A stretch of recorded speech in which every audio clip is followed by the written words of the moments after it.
So in this video, we're going to go through the second part of the chapter, really based on the pay model.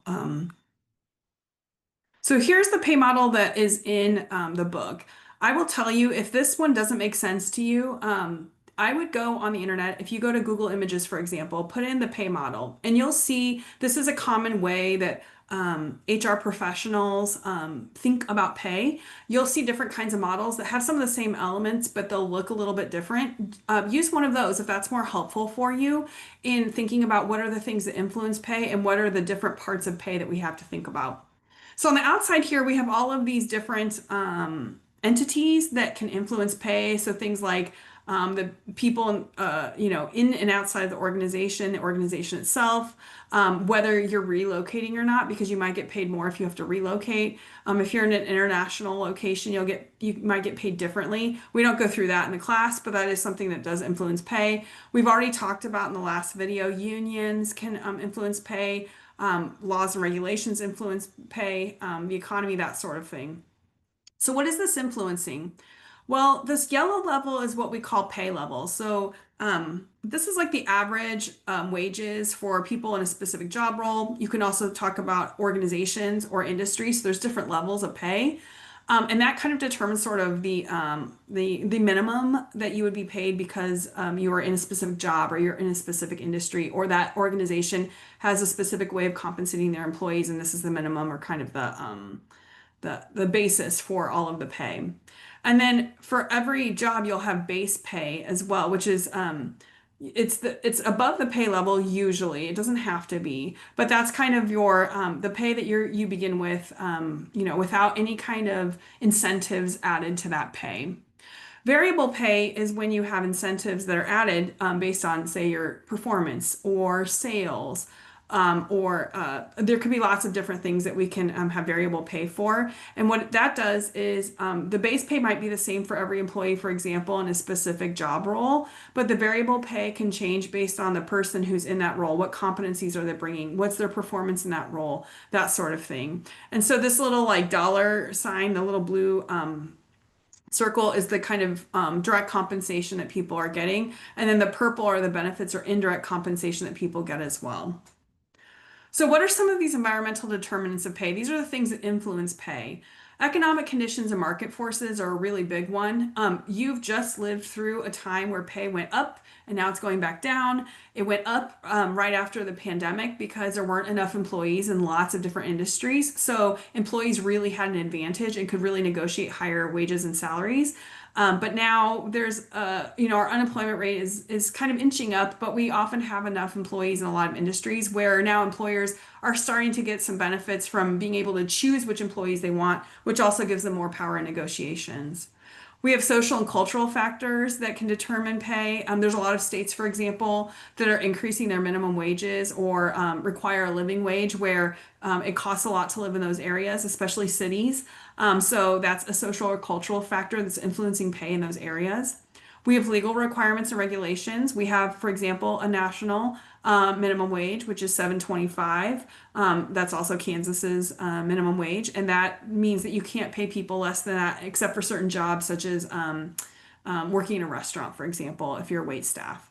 And then technological changes can also change pay. There's lots of industries right now that are being affected by AI. In some cases, for example, in the tech industry, especially in these companies that are creating these AIs, some people are getting paid up to $1 billion, that we're seeing in the news for these jobs. So it can be good for their pay. But then there's lots of industries, like my sister is a content creator, where people are losing their jobs and the pay is going down because AI can do a lot of the work that people were doing before AI was introduced.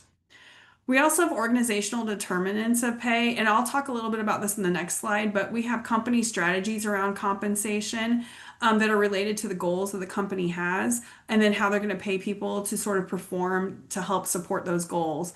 We have organizational structures where people who are above in an organizational hierarchy are usually paid more than the people below them.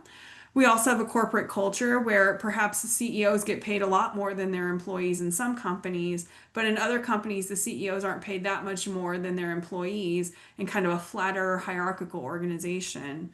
And then we also have workforce characteristics. If you have a workforce, for example, Certain kinds of doctors are getting paid more and more right now because we don't have enough of them. Well, if there's not enough people doing the training, or there aren't enough coming out of school or with the certificates or the backgrounds they need, you can get more pay simply because there's a scarcity of the people in that for that position, or the tasks that you need them to do. So let's look at those different aspects of that pay chart that we just looked at about 2 slides ago. Pay level was that kind of yellow circle. This was the average compensation relative to the market, and the market could be within the organization, but it's usually within the industry that does that same kind of work. Organizations can strategically position themselves within those industries then based on how they pay their employees compared to that market value. So if you lead the market, it means you pay more than the market. And so you can attract employees pretty easily by leading the market. A lot of organizations will match the market where the market has a certain price for a certain job role, and that's what they're going to pay. They're not going to pay more, but they're not going to pay less either. So they can compete at least somewhat equivalently with other organizations. Usually, if you have a matching strategy, you're using something else to compete on. So maybe you have really great benefits, or maybe you have a really supportive workplace culture. A lot of organizations are starting to compete on their work-life balance initiatives, that sort of thing. If you lag the industry, it means that you're paying lower than other organizations. Sometimes it's because that's just where your organization is at. There's a lot of nonprofits, for example, or government entities where they have to lag the market because there's just not the income or the revenue in the entity, or for a nonprofit, they're not supposed to be making profit. So a lot of times, how much revenue or they can make within their organization is not enough to really increase people's pay very much. Sometimes, though, for private and publicly traded companies, lagging is actually strategic in the sense that you can pay people below market and then expect them to perform a certain way in order for them to either match or lead the market in their pay in the future. So sometimes people will do this with entry-level employees, or once they've hired someone new, they'll give them a few months or even a year, and if they actually perform to some level, they'll increase their pay significantly.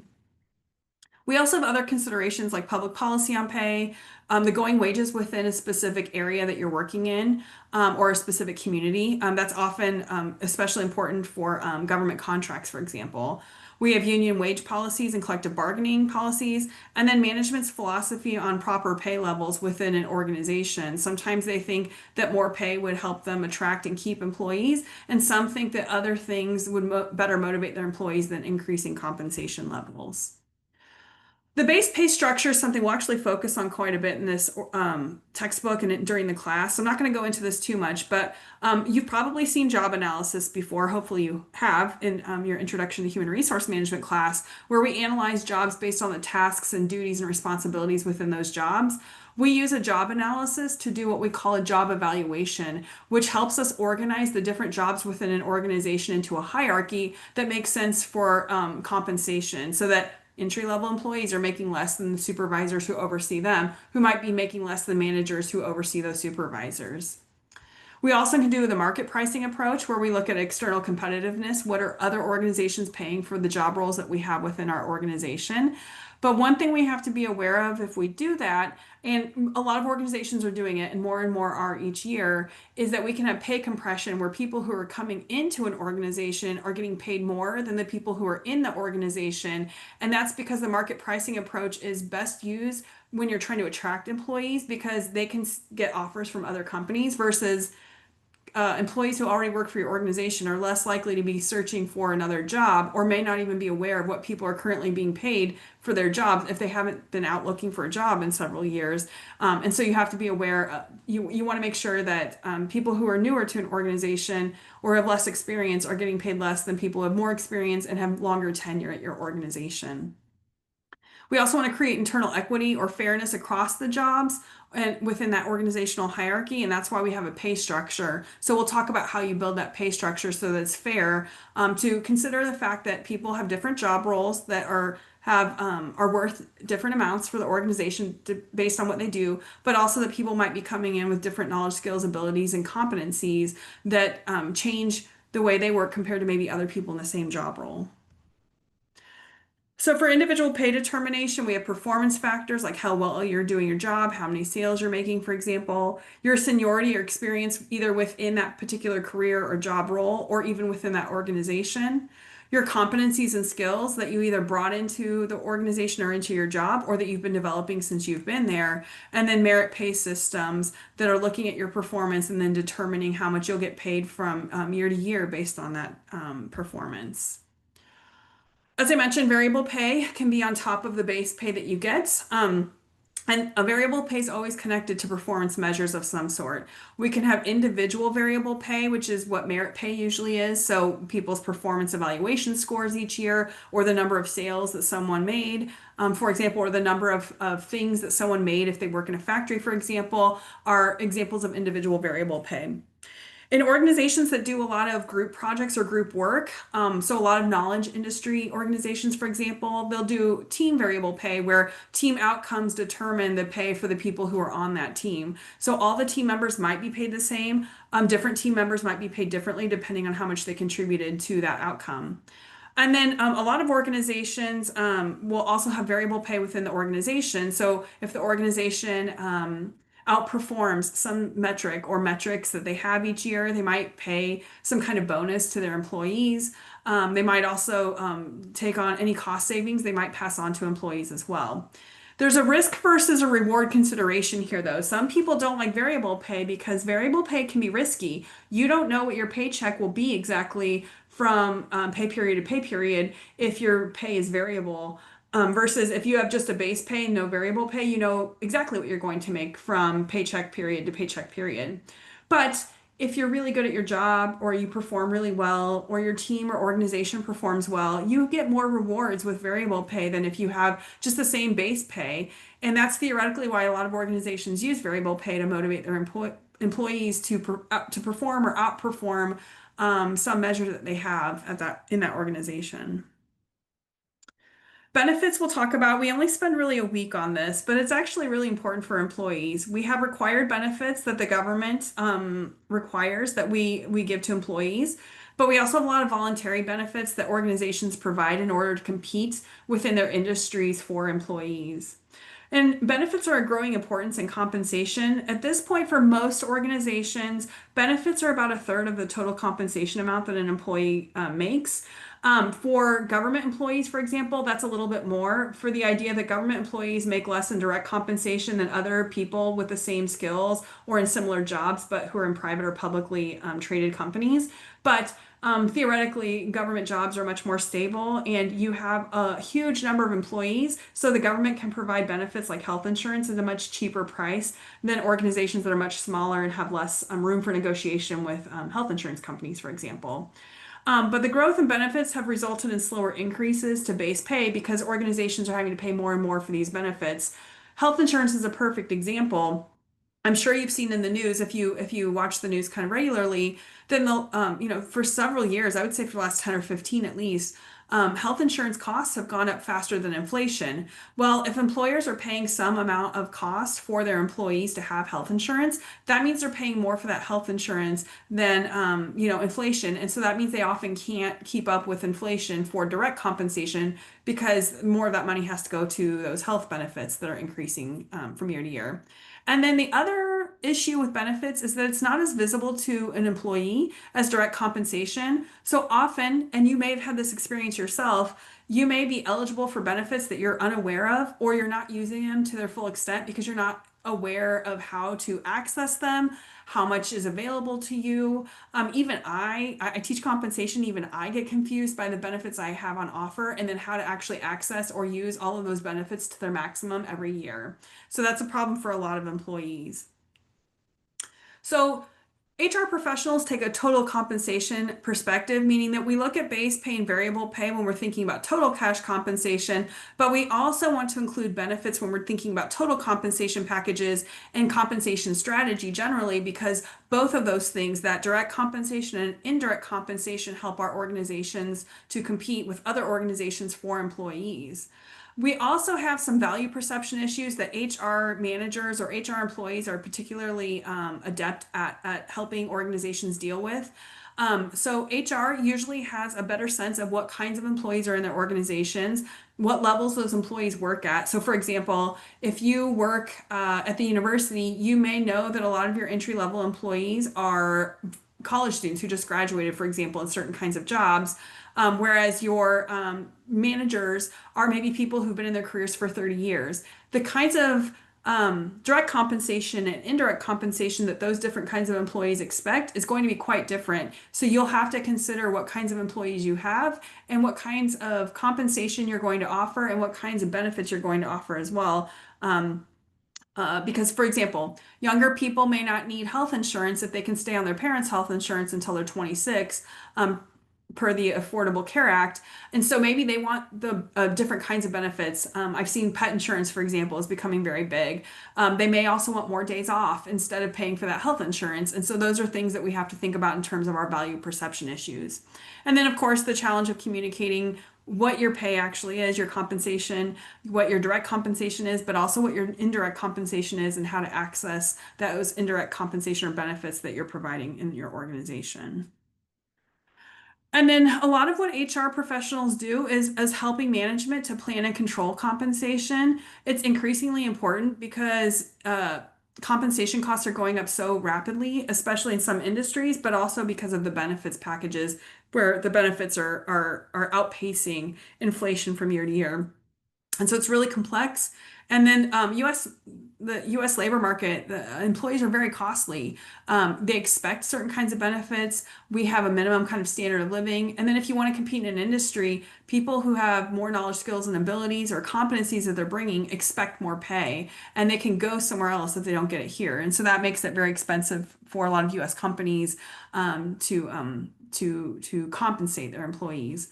We also have strategic alignment. We'll go through this in a few weeks when we talk about compensation and strategy, but we have to make sure our compensation is aligned with our strategy, and many organizations don't do that well. So that's where HR managers and HR employees are really helpful.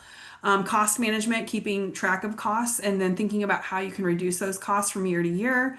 Making sure that you are legally compliant. This is a huge job for HR managers and employees, along with legal within an organization, especially as things keep changing, even from week to week. And then data management analysis, using that to make these kinds of planning and control decisions.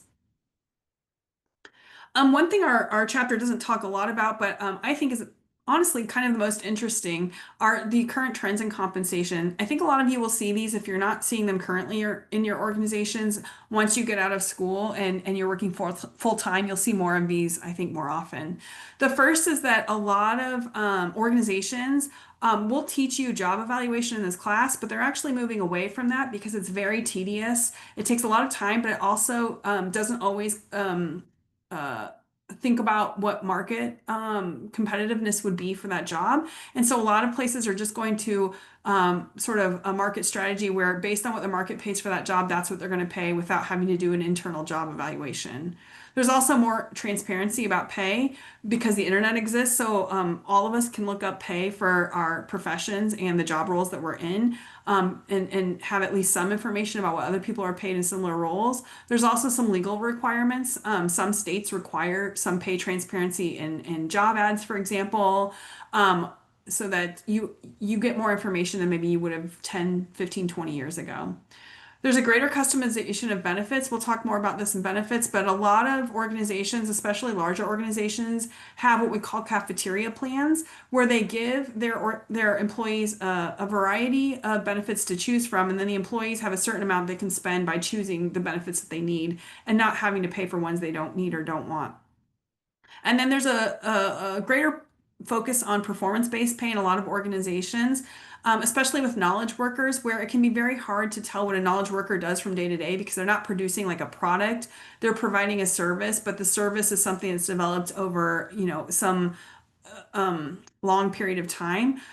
In that case, we would do performance-based pay in a very different way than we would for someone who works like in a factory, for example, or does sales. And so performance-based pay and how to do that well is becoming kind of a bigger deal in organizations. And so that's something I think a lot of you will end up working on if you either are a manager or if you work in HR within an organization, since it's a way to compete with other organizations for employees.